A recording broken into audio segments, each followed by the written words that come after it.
The video Hi, to go. how Hello. are you? Good. How are you? I'm very well. Is this clear? Yes, we are clear. We are connected to Facebook, so I'm just going to do an official introduction and we can get started. Okay, go And ahead. we have people still joining on both sides with us. Okay. Okay. Hello, welcome to our January episode of Women's Wellness with Dr. Dow. This month, we're going to be talking about how to create a fertile home, improving uterine health for fertility, conception, and implantation. If you've decided that the time is right to prepare for pregnancy, well, congratulations. Now that you've embarked on this journey, it's time to create a fertile home within your body. One of the first areas to focus on is your uterine. The uterus is intended to be the home of a developing baby, and it is one of the most amazing organs in the female body. There are many things that you can do to influence your uterine health positively. When it comes to conception, we'll be talking this month about the steps that connect you between mind and body and how this plays a huge role in a couple's ability to conceive. That's why it's so essential that your lifestyle choices are not only good and healthy, but that they also make you happy. So with that, I once again like to welcome Dr. Dow tonight for taking time out of his schedule to join us. We are very excited for this topic. And I think to start things, well, one thing, just a quick cleanup, is it sounds like there's something in the background that's a sound, kind of a whirling sound.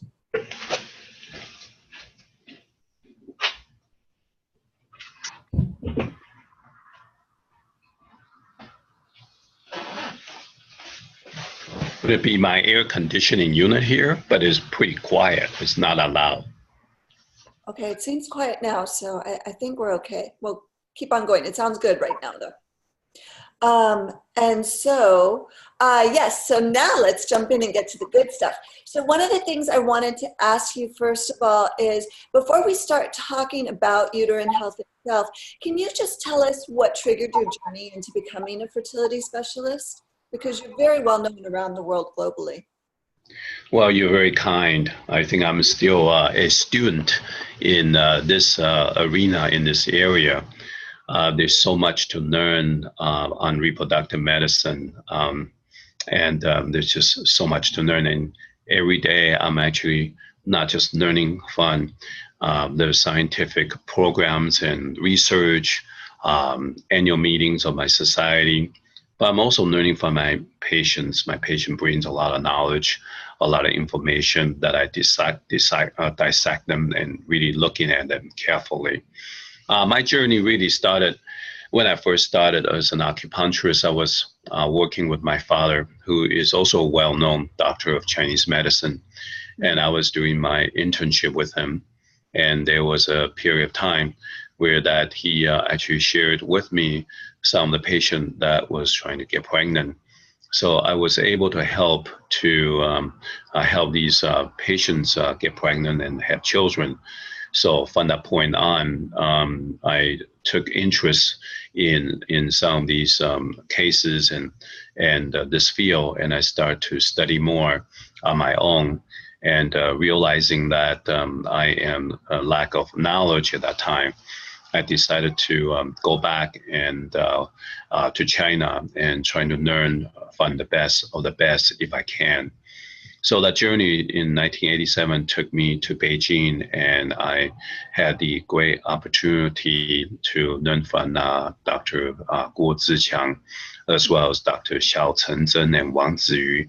These are three very strong and very famous reproductive medicine experts in Chinese medicine in the capital, Beijing, at that time. I had the fortunate means to be able to intern and work with them for a period of time, and that's where I came back home to United States and started to practice more. And I was very fortunate that I had a great amount of success, and I'm very happy that patients allow me the opportunity to help them to build a family. And it's not.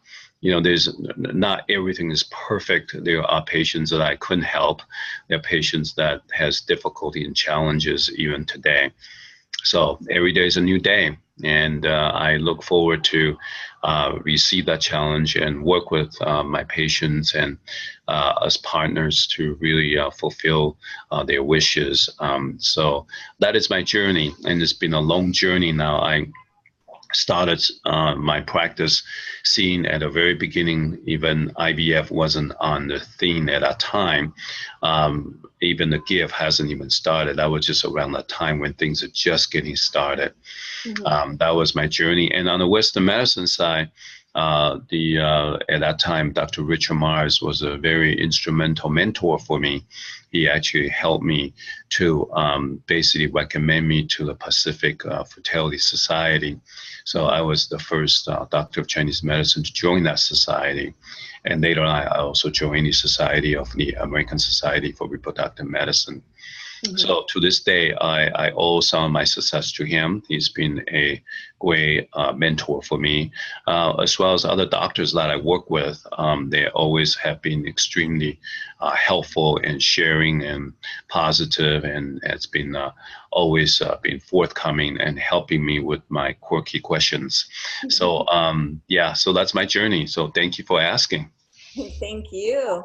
So would you say that there are, because I know you look at each woman as an individual and her specific needs, but you have been at this a long time. Do you notice certain kind of cyclical changes, like trends of when women maybe age-wise are seeking to get pregnant, or things that are changing in lifestyle compared to perhaps when you first started out? I think there are some differences nowadays because nowadays there's a lot more technology that's available to my patients. So especially for single women, there is an opportunity for them to freeze their own eggs in their earlier age in the event that they are not able to find a suitable mate, so to speak, early in their life. So there's greater opportunity for them. The reality is that the same kind of problem and challenges still apply. Age is still the number one challenge. Obviously, the older we become, the older the follicle, the eggs, and so they're weaker, they're not as easy to fertilize, and they're not as easy to implant. So still, age still plays a huge role. In the old day, we see more people smoking. We see more people taking leisure drugs. We are seeing much, much less of that. So used to be smoking used to be an issue. We are not seeing that as much as before. Now we do see that, especially in the state of California, we do see some of the usage of marijuana, and that doesn't really help with fertility. And so there are some issues with that, but it's not a major issue. A lot of patients can quit pretty quickly. The usage of excessive amount of alcohol is a problem. So some of these leisure drugs, some of these things that you do can actually impact your fertility. And the other things are basically infections. People have infections that actually can create a problem, such as HPV, such as vaginal wart, which is HPV, that can cause basically tubal blockages or adhesions, so that can create a problem. And also not least endometriosis. We see a lot of people with endometriosis issues where that decreases egg quality, also decreases follicular count. So I see these issues that we need to overcome. And the earlier, obviously, the earlier we can get to them, the earlier we start treatment, the better result it is. And the later and the older they are, obviously the result is not as promising. So frequently love to see patients younger. There's a lot more greater opportunity to correct their problems at that time. So thank you. Okay, so set this up for us then, Dr. Dow. Why is our uterine health so important to this process of conception? And how long does it take to actually reset the uterus before we start going in step by step? How long does it take to reset it if women are facing some of these challenges that you just discussed? Well, uterus is obviously a very important component of the reproductive health. We are talking about implantation. We're talking about the process of implanting in the uterine lining in the uterus. So therefore, to have a healthy uterus is paramount. So a lot of times so you look at issues that can actually decrease this lining or cause damage to this endometrium. First of all, you can look at in people who are malnourished, people who might have anorexia, who is malnourished, might cause their uterus not develop or grow as well. Then there are people who just basically from childhood that they have a malnourished or malgrown uterus where the uterus is much smaller. So we have those issues, and inside the uterus, because it's smaller or not well formed, you have what we call septums that actually divides the uterus in the center. So some of these things, have to be done with surgical interventions. So that's one thing. And the other things, things such as adenomyosis, which is endometriosis growing in a muscle layer, in the uterine layers of the uterus, which can really alter immunological reactions and which can alter implantation algorithm in a situation where that your immune system becomes quote unquote over strong, or shall we say more overreactive, where that you're trying to fight and kill almost all foreign body that comes in. So sometimes it can dislodge or destroy embryo that's trying to implant. So endometriosis in that area, which is we call it adenomyosis in the uterus, it's an issue. We also talk about fibroid. Fibroid tends to have lesser issue if it's not growing inside the uterus. If they're growing inside the uterus, it can almost act like an IUD sometimes. They can actually interfere the whole implantation process. So fibroid can be an issue. And some infections, there's some infection that can, especially after a miscarriage or after abortion, when you do a DNC, you might create Asherman syndrome. Asherman syndrome basically is where when you scrape the lining and the lining just don't grow back, they become very thin.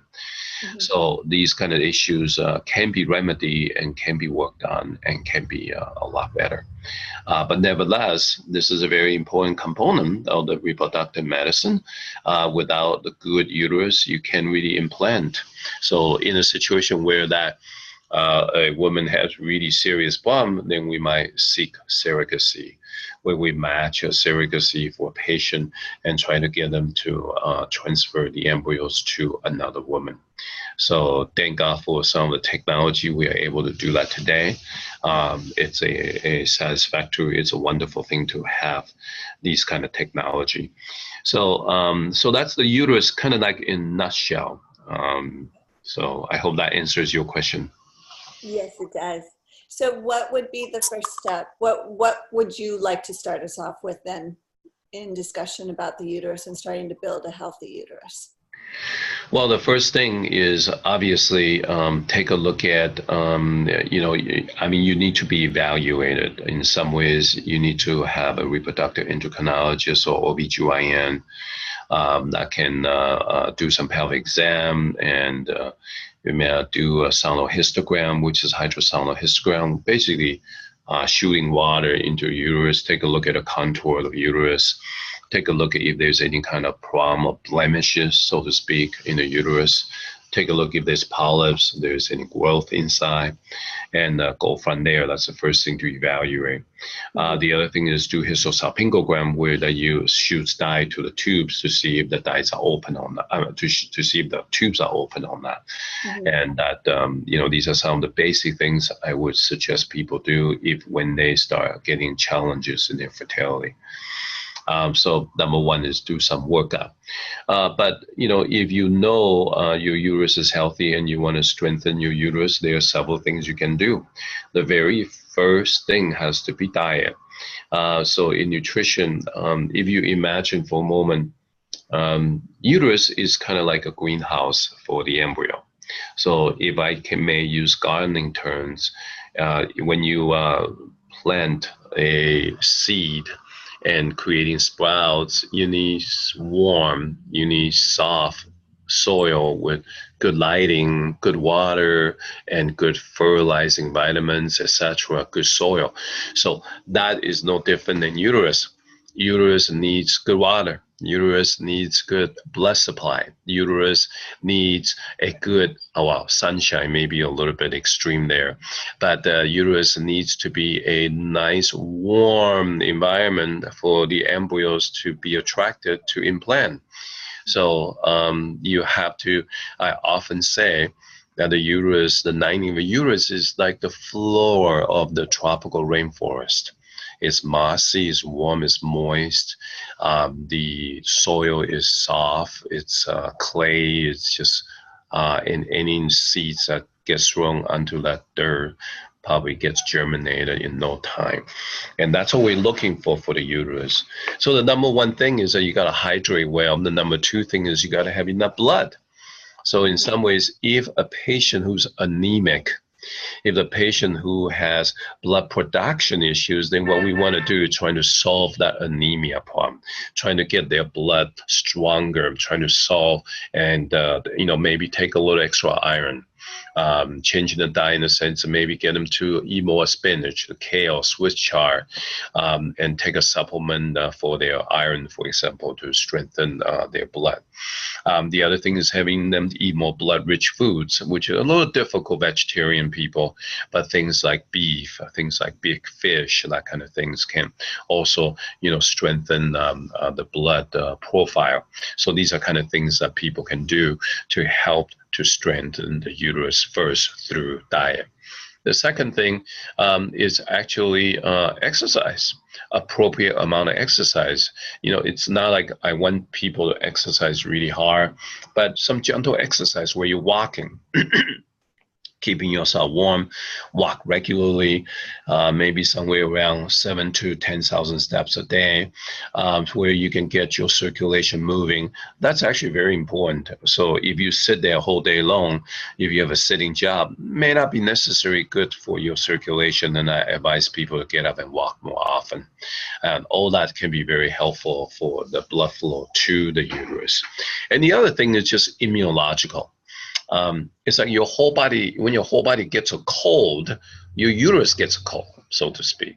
So in the sense is that you want to try to avoid diseases, try not to get sick so often, and take a look at your autoimmune profile. What that means is that, do you have autoimmunity? Do you have arthritis? Do you have do you have Hashimoto thyroiditis? Do you have things that's showing that your immune system is overreacting? And so we want to try to balance that immune system so your body don't fight so hard when you're trying to implant. So these are just some of the things that a person can do on the diet, on nutrition, and on the exercise part to change and to strengthen their uterine health. Thank you. Thank you. So going back to diet, one of the things that maybe not all our audience may be aware of is that you've actually written a book on fertility, a best-selling book on fertility. And you have a section in there that talks a lot about the importance of the foods that we eat and what you've touched on just now about nourishing the body. What key messages could people take away from the book and supplement with what you just discussed? Well, in the book, let me see if it's here. Yeah, we have the Tao of Fertility here. In the book, there is a section there's many sections here that talk about nutrition, and there are recipes that you can also use to help for fertility issues.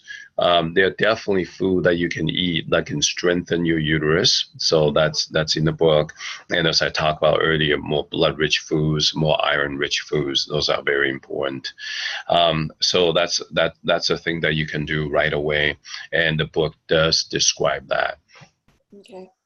And then what about in terms of exercise? Is weight a concern for women when they're going through conception or no? Are you talking about the obesity or the body weight?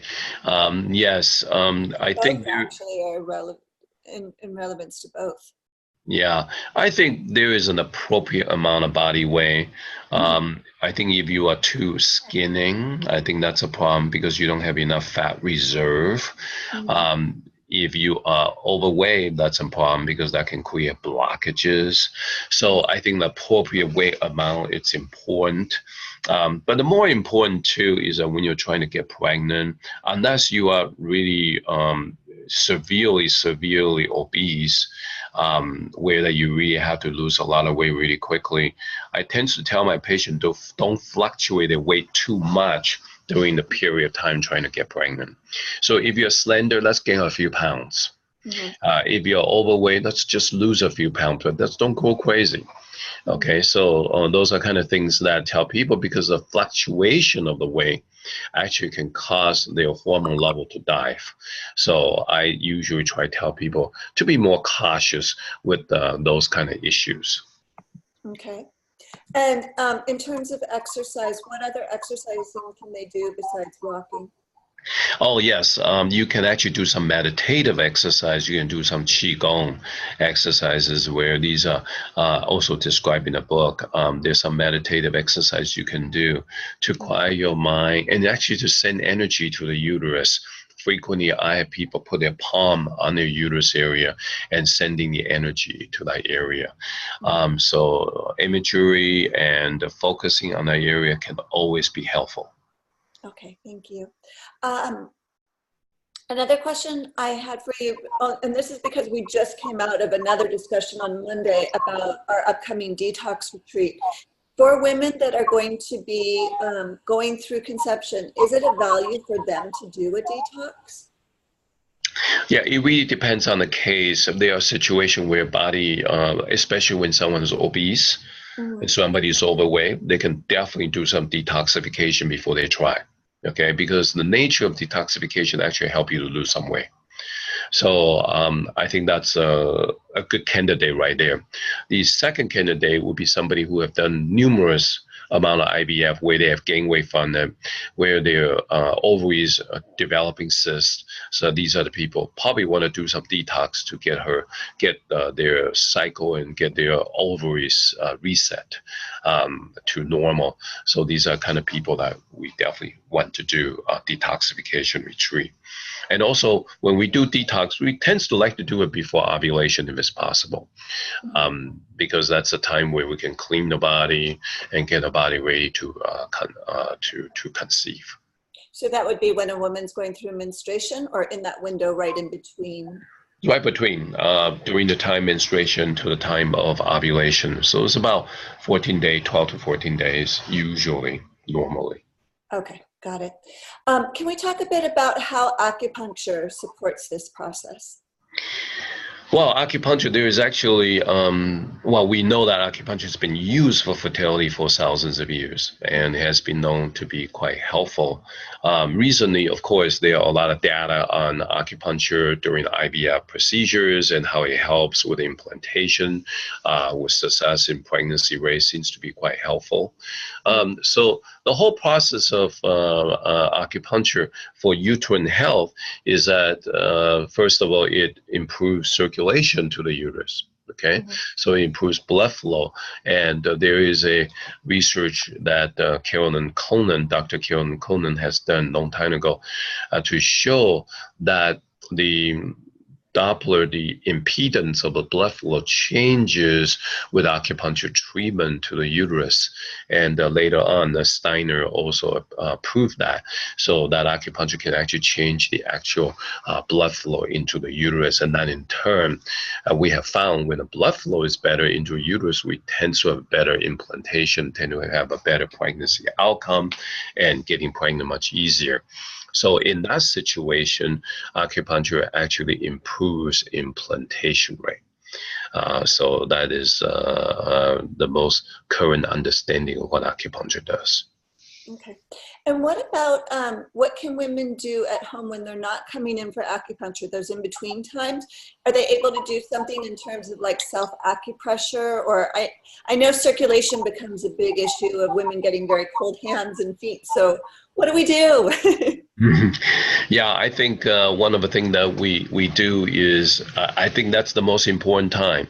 The most important time is the in-between time. It's a time where you're preparing yourself. A lot of times when you're trying to get pregnant already, it's you can't really change the egg quality or uterine quality as much by that time. So you want to start early. So I would say beginning of your period, that's when you start to nourish your body and start to get ready for later on implantation, 12, 13, or 11 days later. So you want to start to drink more chicken soup, more beef soup, and a lot more dark green leafy vegetables or iron-rich foods, and get yourself ready for better lining development and better implantation. Okay, thank you.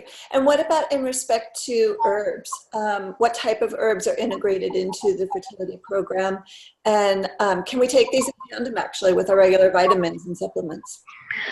You can, but the herbs need to be prescribed. So a doctor of Chinese medicine usually, especially in the state of California, a lot of people here has been trained to write prescriptions, herbal prescription for this kind of condition. Obviously, you want to find someone, an acupuncturist who actually knows the herbs quite well, have many, many years of experience specifically in reproductive medicine. And so a lot of times you write herbs, and there are several ways to do herbal formulas. Sometimes you change and you tweak every week, and sometimes you don't tweak as much every week. It all depends on each individual patient. So if the patient has a lot of irregular cycles, then you're probably going to be tweaking herbs almost every week. If somebody who has steady cycles and we're pretty stable, then you probably don't tweak the herb as much. So these are some of the things. So herbs are very potent. It's very helpful. In fact, I would highly suggest, especially people who has thin linings or who has compromised linings, the herbal medicine can be extremely helpful, can be the ticket to really change the whole dynamic of your lining. Thank you. What other tools would you be recommending that are available to us for conception, supporting conception? You talk about acupressure earlier, so I think you can also do some acupressure. There are some acupressure points that you can do. There's some on the leg area. I can't really pull my leg up to show you. But why, Dr. Dow? Yeah, and so it's right by the ankle area, and it's in a book somewhere that you can see. There's several points that you can use, and there's I think there's a video. I don't know if we post a YouTube video on it, but there may be a video that we can also take a look at. Okay, wonderful, thank you. One very important topic we haven't touched on, stress. How does stress impact our uterus? What do we need to be aware of, and what tools can we incorporate? Well, obviously stress affects fertility in so many different ways. So it doesn't just affect the uterus. It also affects the ovary, affects the tubal function, affects the hormones, etc. But what happens is that a lot of time when you disrupt the stress can disrupt the hormone cycle, and that can actually cause the lining of the uterus don't build up as nicely. So that absolutely stress has a great impact on fertility rate. So highly recommend to trying to find ways to reduce your stress. If you're not able to reduce it, take a look at your exercise, take a look at meditation, take a look at different ways you might be able to reduce stress. I think would be very, very helpful. Okay, thank you. I am aware of the time, and as you have been chatting, we've had questions already starting to roll in. So I think what I'd like to do at this point, if you are open to it, is to have us start addressing some of these questions, because I know it's important to the individuals that are attending. Just a reminder for those of you on Facebook, Leah Jonas is our operations director, and she's moderating on Facebook. So any of the questions that you type into the message box there, she has already been starting to pass them over to us, and we will begin answering those now. If you have further questions, please type them in the message box to her. And then for those of you that are on Zoom, you as well have a Q&A box and a chat box. So if you have questions, you're welcome to put that in there, and we will as well respond to your questions. I am going to go to some of the Facebook questions now, and I also have some email questions. So the first question is, let's see. Hello, Dr. Dow. This is Nadine from Trinidad. I have been trying to conceive for over 7 years. I had 2 failed IVF and I have had a miscarriage in 2016. I am still trying to conceive and have used your herbs that you shipped to me. I have been getting acupuncture since October 2018, and I am considering going for IVF with Barbados Fertility Clinic, and will love some advice on taking Zoladex before starting treatment in, let's say, February, March, and what other advice you can give me to aid in this journey. Thank you. Well, I think there are specific issues, Nadine, with your situation.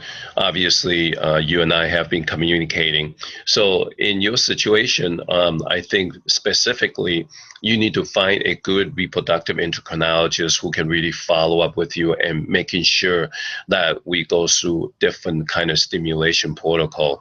Zolodex, it's a medication, and it all really depends on whether or not your doctor sees a fit for you. There are other situations and issues maybe not appropriate to speak on this forum, since it's a private information for you. But I think it's important for you to have a good reproductive endocrinologist to follow you and a good acupuncturist locally. I'm always happy to help you to do some herbs with you, but it's as you know, it's kind of hard for me to personally treat you since of the distance. Otherwise, I would be happy to take care of you. So in your situation, I think having a good professional RE to take care of you and guide you through the IVF process would be paramount, would be very important. Thank you. Let's see. The next question would be, what's a good prenatal that you recommend? I know there's a lot of brands on the market. Do you have a recommendation specifically? There's a lot of prenatals out there. We actually use our own in-house prenatal that we use here. But basically, you need to have a formula that's, in general, is a good overall vitamin that's a little bit richer in some of the trace mineral, such as zinc, such as iron. Okay, those and calcium, those are kind of trace mineral that you want to have. The other things that you want to see is you also want to make sure there's plenty of folate, and it's got to be methylated folate, type of folate that it's probably easier to assimilate for most people, because since folate is so important for reproduction. Otherwise, a lot of vitamins are standard. You're going to have some vitamin A, vitamin B complex, vitamin C, vitamin E, vitamin D is also very important, especially vitamin D for people who is vitamin D deficient. That could be very helpful. I also suggest fish oil, and a lot of prenatal vitamins now includes a formula of fish oil, and I think that's very, very good to have that also as well. Besides that, it's actually very important to actually have your professional really take a look at and bring in your prenatal vitamins for him or she to look at it, and making sure there's adequate vitamins in that formula. So that's what you often suggest to my patients as well. And so if an individual is taking herbs, for instance, and I agree with you, I think it's very important that they speak with their physician about this too, but can they take herbs, a multivitamin, and a prenatal vitamin at the same time, or is that case-by-case basis? I think that's case-by-case basis, but most of the time you can probably do them safely together. It all depends on what conditions. There are certain conditions where certain vitamins are better.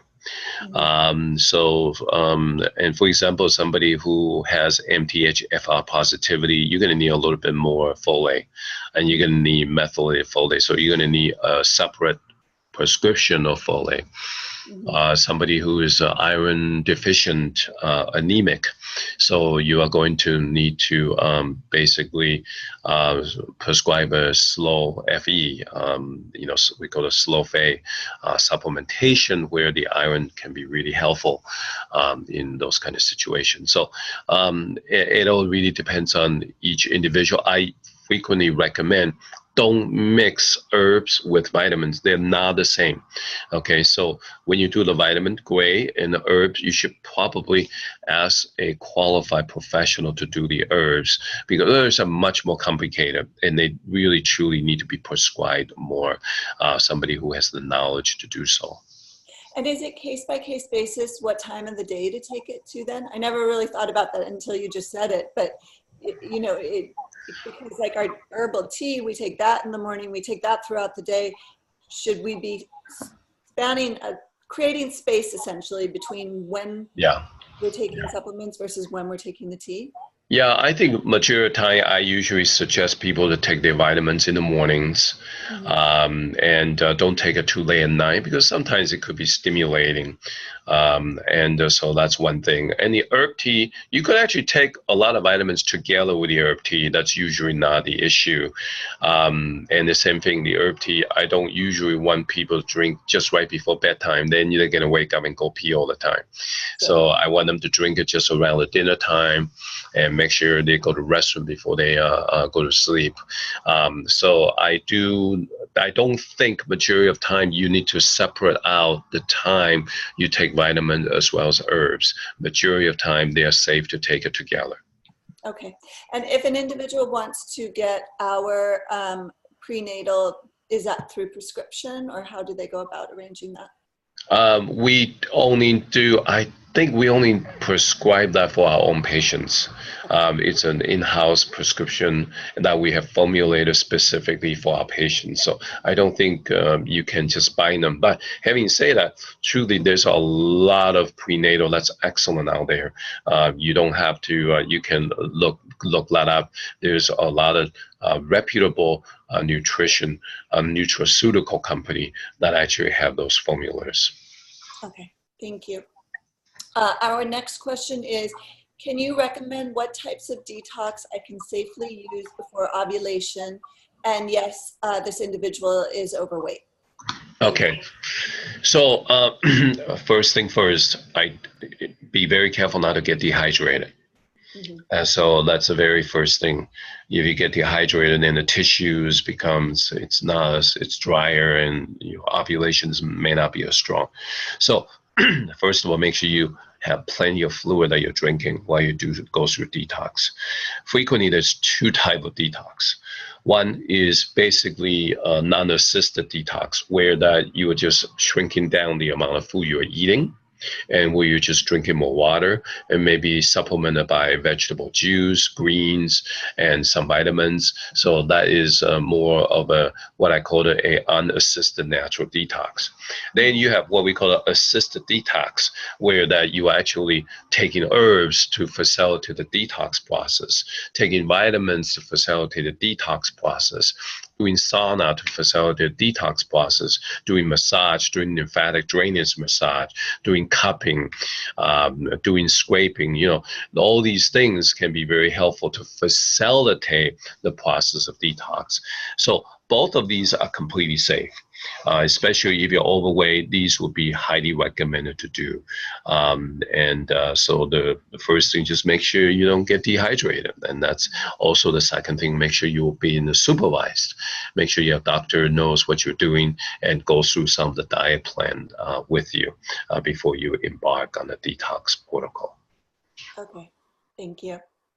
Our next question, can you go back to the topic of fibroids and how this affects the uterus pre-pregnancy, and what could be done to overcome the damage from them? Well, really depends on what kind of fibroid, where it's grown, and how big and how long the fibroid has been there.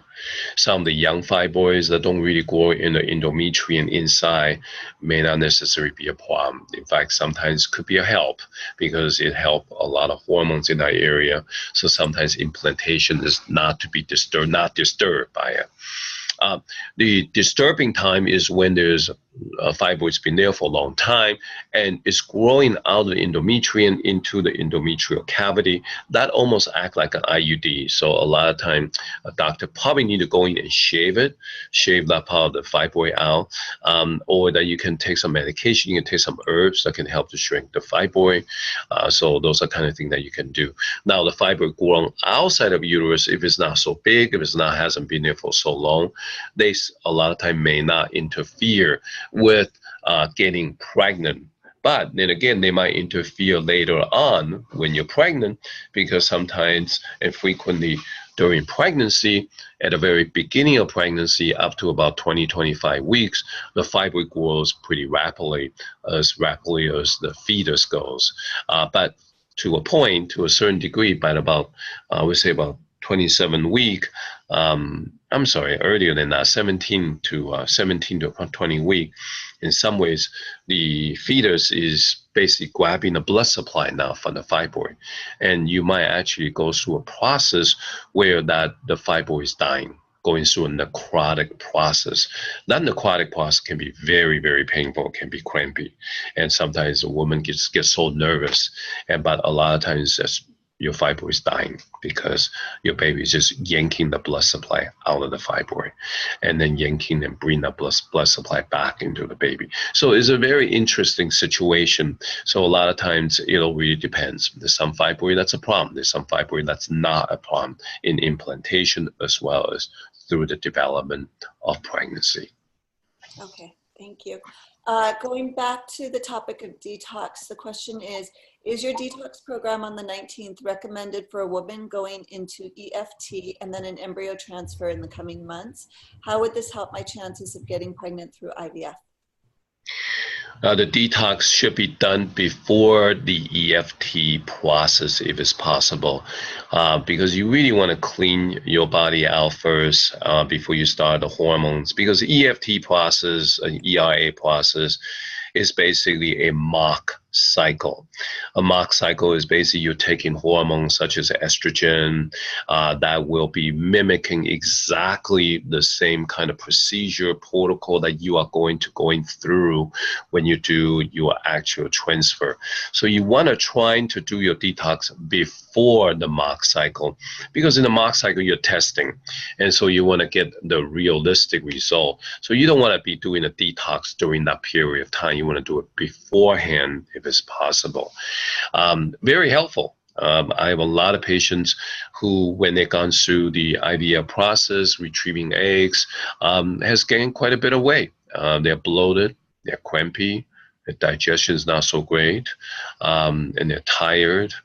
So the detox process actually resets your body, help you to lose some weight, helping to wake up your spirit, wake up your energy, and wake up your thyroid functioning, and get your it's almost like a reboot, like a computer rebooting. It rebooting your body, shed some weight that you should not have, and help you to replenish your fluid, helping you to get your body in the rightful place before you do the ERA or EFT. Thank you. Thank you. For those of you that are in our audience, if you can please start submitting your last questions now. Leah is watching and sending them over to us, and then I'm watching for our Zoom attendees. And I know, we do have one other question. In respect to cycle, so when you're resetting the cycle of an individual, can you go back over why this is so important, having a full cycle versus those who might have shorter or longer cycles? Well, menstrual cycle is very important. This is your foundation of pregnancy, foundation of fertility. So when we talk about menstrual cycle, we are not just talking about the bleeding of the menstrual flow. We are really truly talking about the development and the growth of follicles and the ovulation process. So in this situation, we are talking about basically we want to have some regularities. We like your ovulation to be approximately 14th day of your cycle. We like your period to be around 28, 29th day of cycle. Now, truly speaking, not everyone's going to be like perfectly on time. But the reality is that we would take that opportunity to evaluate where you come from. What was your period like when you first started with your period, if it's possible? If we have those data, we compare it. Has your period now been shorter than before? Oh, maybe you used to run 28-day cycles, 29-day cycle, and now you're running 23-day cycle, 24-day cycle. Well, in that situation, you might be having a short follicular phase, or short luteal phase, or short both phase. And they would be a different treatment, just depends on what we are talking about. In that situation, frequently the follicular development was so short, it did not have enough nutrient. It's premature or gets mature too quickly. So it's almost like, I call it the anxious ovary. You know, it's like you having a teenager at home and you just couldn't wait until to kick your teenager out of the house. It's like, come on, you know, keep that egg in there longer if it's possible, because you require that warmth, the development, the growth. You don't want to kick that teenager out so soon. So, but when you get older, frequently that's going to happen. Frequently what we see people cycle get shorter and shorter. So instead of 29, 28 day, you start to go into 25 day, 26 day, 24 day, 23 day, or even 21 day. So in those situations, my first goal would be to regulate that cycle. Can we get it back to what you used to be, 28, 29 day cycle? That is my focus, to get our ovulation back, to get it back to some regularity. And that in turn will already help to strengthen and increase the implantation and fertilization rate and pregnancy rate. Why is it that some women have one cycle period longer than the other cycle period? Like, you know, how we alternate cycles, obviously based on our egg sacs, but how is it that so many of us have like one that seems a little bit longer than the other? I always talk about this with my girlfriends, and we're perplexed of like, why can one cycle be so good and then the next cycle you're like, what? Well, first of all, we tend to ovulate alternatingly. So we go from one ovary to the next ovary. You know, this cycle is right side, next cycle maybe left side, and vice versa. You start to shift back and forth. And it's not always perfect, but we know we do see a rhythm in that. Now, you have to recognize both of your ovaries are not the same. There's always going to be a weaker one. There's going to always be a stronger one. Now, when you're young, you can't tell a difference because it's strong, both of them, and it's putting out pretty nice follicles pretty equally at that time. But when you get older, you know, when the ovaries start running out of follicles and eggs, you're going to see one's going to be just, you know, short, just doesn't have as much eggs, and the other one has more. And the one doesn't have as much eggs, going to have more irregularity, going to have a more earlier period, earlier ovulation in that situation. So we do see that quite a bit when we get older. So we try to see if we can calm down the ovary, trying to replenish the ovary, trying to get the ovary to calm down and ovulate more on time. So these are kind of things that we're trying to do. So that's the reason why that one cycle to the next cycle, it's going to be a little different. And when you're younger, you don't see that much difference, as much difference when you're younger. But when you get older, you see the difference greater and greater. Okay, thank you. I believe we have concluded with the questions from our audience. So I would say now, if you would like to just share with us any parting thoughts that you have on this topic. You always have wonderful wisdom for us. You know, I think, well, I found a lot of my patients get pregnant when they're on vacation. You know, the fertility process, it's a stressful process. I don't know how you're going to slice and dice it. It's just a stressful process. And I think it's in some ways, for some people, the more knowledge is not so great for them. But for some people, the more knowledge actually calms them. So it depends on the personality. You got to kind of know who you are and kind of figure out what would help you to become more relaxed. You know, letting go sometimes, it's very helpful to get pregnant. And so sometimes I actually advise my patient, when opportunity arises, when needs to take a vacation, take a vacation, okay? And try to have fun in your life, because, you know, having you because I already have a lot of requirement asking my patient to watch your cycle and all that. That can be very stressful. So there are times where you really need to just let go a little bit, have some vacation. And the most important thing is having good relationship. I think that's paramount. If you have a good, loving relationship, spending time with your partner, really improve that relationship. It's so helpful, so helpful. And I don't want to have people do lovemaking in the sense of become so mechanicalized or scheduled. I want to see lovemaking.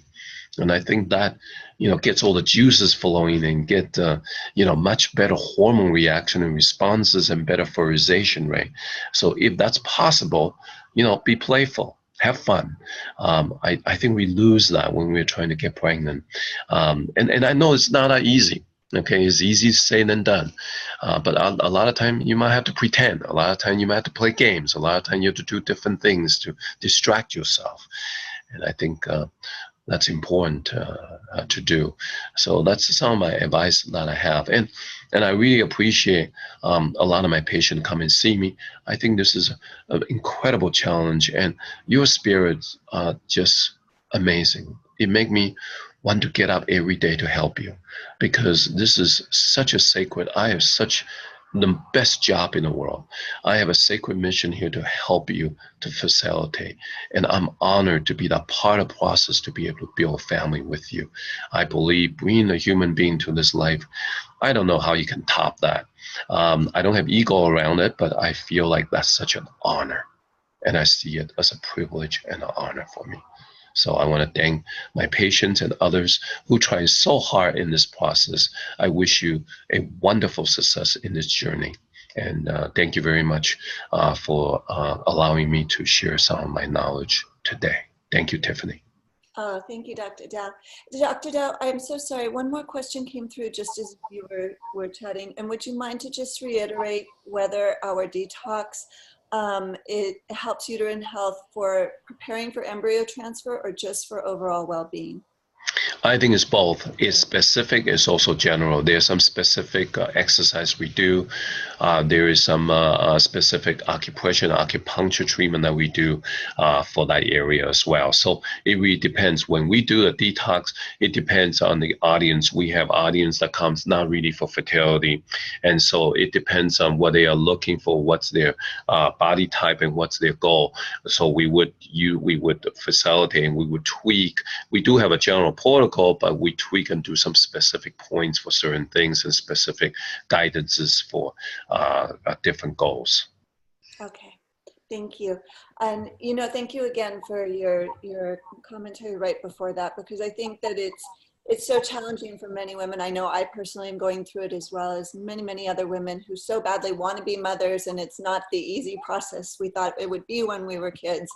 And so it's nice to know when you have an amazing support system. And I think you've been so instrumental in many individuals' lives.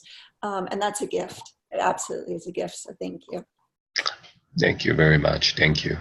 Okay, well, everyone, we'd like to thank you for joining us tonight. We will be back in February. We're actually going to be back in February on Valentine's Day. Dr. Dow and I just confirmed that today. So we are going to be talking about hormone health, correct? Yes, we are. Yes, so this is not age exclusive. It's hormones at any age, and I'm quite sure we're going to have a lot of interesting information to share with you.